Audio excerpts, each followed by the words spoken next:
It looks like some major revelations will be coming from Sony and PlayStation as they have a new State of Play scheduled for May 9th at 3 p.m. Pacific time. Now, I know what some of you guys are thinking. State of Play last time was a gigantic disappointment. How will this time be any different? Well, they've already got some announcements on what they're gonna reveal, and they're gonna be showing off some cool stuff. However, no talk on next generation, which I don't think is all too surprising. However, we are gonna see some gameplay of a highly anticipated PlayStation 4 exclusive. Also, we've got a major leak on the next Assassin's Creed game. It's noted to be Assassin's Creed Ragnarok, a cross-gen title set in the Viking Age, features RPG mechanics, co-op, and more. We'll talk all about the rumors, and there is a lot of substance attached to that. Also, A Plague Tale: Innocence is a game that I've been hyping up quite a bit. It's out next week, and we just got a new trailer for the game, the Monsters trailer, which gives us even more of an insight into the game. But first up, yes, Sony is coming back with a new State of Play that's landing on May 9th at 3 p.m. Pacific time. Now, the last State of Play was quite a bit of a disappointment. They focused a lot on PlayStation VR content. They showed off some Days Gone gameplay, some MK11 stuff, but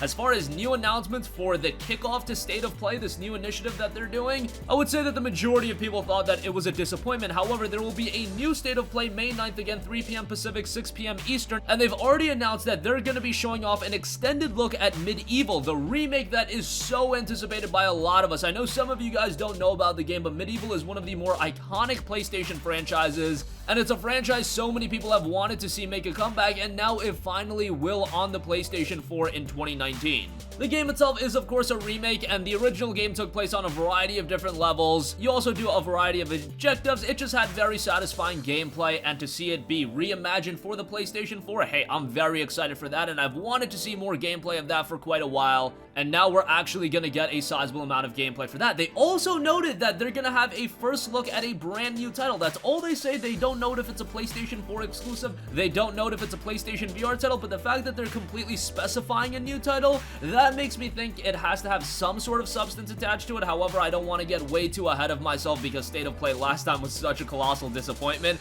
People were expecting, like, the Demon's Souls remake to be announced. People were expecting a release date for The Last of Us Part 2, and look at what we got. I'm not saying it was a horrific show, but I think a colossal disappointment fits the description. They also noticed that they'll have other updates and announcements from upcoming PlayStation 4 titles. One note that they ended on: don't expect any updates relating to our next generation plans this time, sorry. I think whenever Sony announces that they're gonna do an event to reveal information about what they're working on, next generation is just gonna be a topic of discussion, especially because The Wire dropped all that information on the PlayStation 5. Now, inherently, people are just mindful of, okay, the PlayStation 5 is in the works, it's not all too far out, and everybody is always gonna be speculating whether or not we're gonna see more of PlayStation 5 stuff, but keep in mind, the PlayStation 4 is still trucking along. We still have a lot of compelling games coming to that platform, and Sony, of course, wants to highlight and promote those games, especially because they'll be out a lot sooner than the aforementioned PlayStation 5, so I have absolutely no qualms with that. Honestly, I don't want to hear about the PlayStation 5 until probably like February of next year. If it is planning for a holiday 2020 release, then give us the full reveal sometime in February, maybe parlay that with a bigger reveal at E3 if they do show up to E3 next year,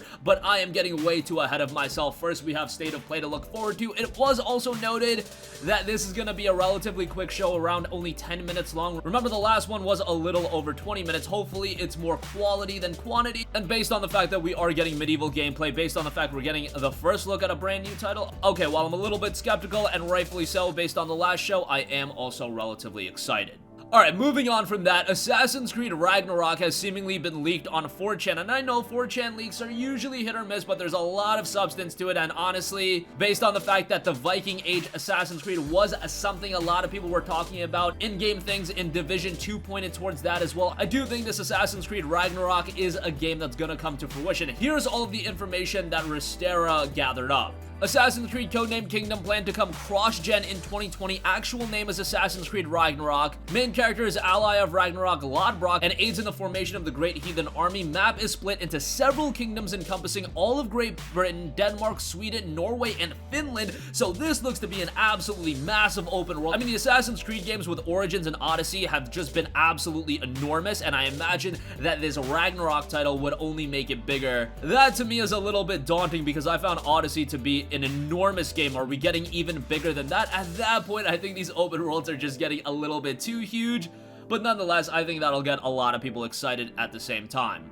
Kingdoms are split into regions that can hold settlements. Settlements have customization and in-game economy systems. Large-scale conquest battles return and can be used to weaken enemy hold on regions and parts of the story. Player does become an assassin and uses the hidden blade. First Civ lore is a bit less than Odyssey, finding a vault and whatnot. Game is developed primarily by Montreal, that's Ubisoft Montreal. Creative director Ashraf Darby McDevitt is the narrative director. Sophia is assisting but is planning on creating DLC set in Iceland and using Yggdrasil to move across the 9 realms. Co-op is returning to Assassin's Creed and can be used in most side quests and world exploration, so that is a huge gameplay detail. Co-op being implemented into an Assassin's Creed game of this extent, okay, that has me interested. RPG mechanics will be included. Eagle and ship combat is all returning. Ship combat is toned down a little bit to focus more on the exploration. The game was noted to focus more on exploration, removing question marks on the map and making players want to explore locations for better loot like Breath of the Wild. Larger emphasis on build and armor usage, and player has the ability to change outfits on the fly, which can speed up or slow down notoriety buildup in different kingdoms and stop sheriffs coming after you. No, Assassin's Creed at this point is a little bit hit or miss of a franchise for a lot of people. I haven't been too keen on Assassin's Creed Origins and Odyssey, and I've made my thoughts on that pretty clear. I still assess the fact that those games are incredible from a fundamental standpoint. I just prefer the old school style of Assassin's Creed, but I get that the games had to evolve, and I think for the majority of people,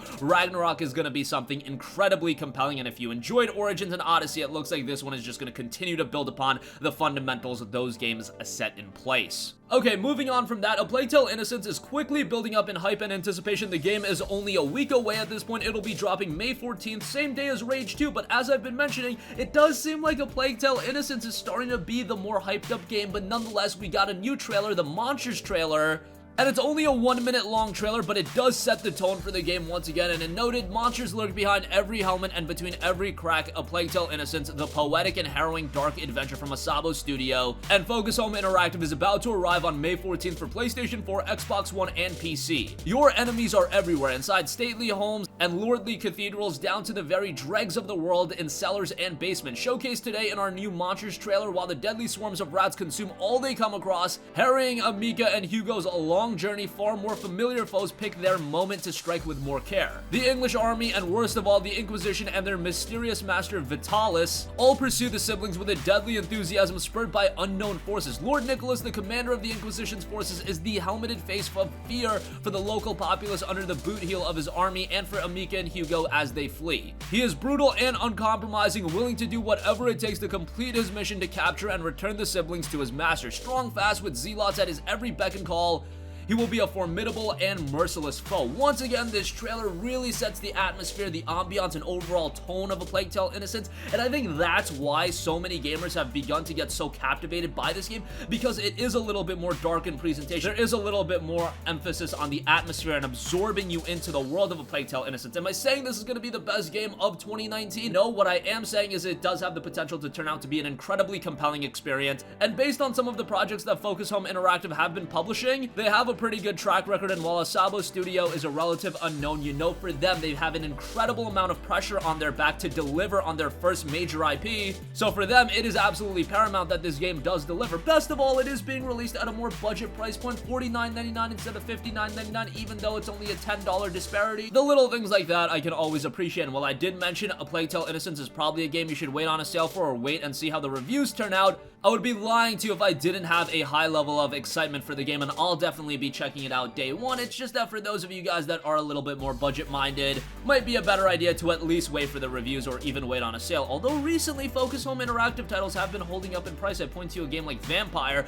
and that game I was expecting to be a little bit of a flop, turned out to be really great, and then it held up in price for a really long time. So we'll see how it turns out. Hopefully A Plague Tale Innocence can muster up something similar. And that's gonna conclude this video. Again, a new State of Play will be dropping May 9th, 3 p.m. Pacific time, 6 p.m. Eastern. Let's hope that it's a little bit better than the first one. It's only going to be 10 minutes in length, but we know that we're going to see gameplay of the Medieval remake as well as a first look at a new title. Other updates and announcements will be there as well. However, don't expect any updates regarding next generation plans. Assassin's Creed Ragnarok has been seemingly leaked, and it looks like it's going to feature a lot of content, a cross-generation title, cooperative play, A huge world and so much more to digest. We'll keep you guys posted as we hear more about AC Ragnarok, but again, this looks to be a late 2020 game, hoping this year Ubisoft does put out Watch Dogs 3. A game that you won't have to wait until late 2024 is, of course, a Playtale Innocence. That'll be out next week. Make sure you check out the Monsters trailer for itself, and make sure you get a little bit of excitement for the game. We uploaded a video taking a look at a lot of the things you need to know about the game, so check out that video if you are interested. That's gonna conclude this one. Sound off with all of your thoughts in the comment section down below. Thank you for watching, and goodbye. Hey guys, we hope you enjoyed the video, and if you did, make sure to hit the subscribe button, and if you're already subscribed, do us a favor and hit the bell icon. This way you'll be notified whenever we post a new video. That's the best way to keep up with all of our uploads, and we usually try to upload 2 videos a day. And with the bell icon hit, you'll be notified whenever we do upload a video. As always, thanks for watching.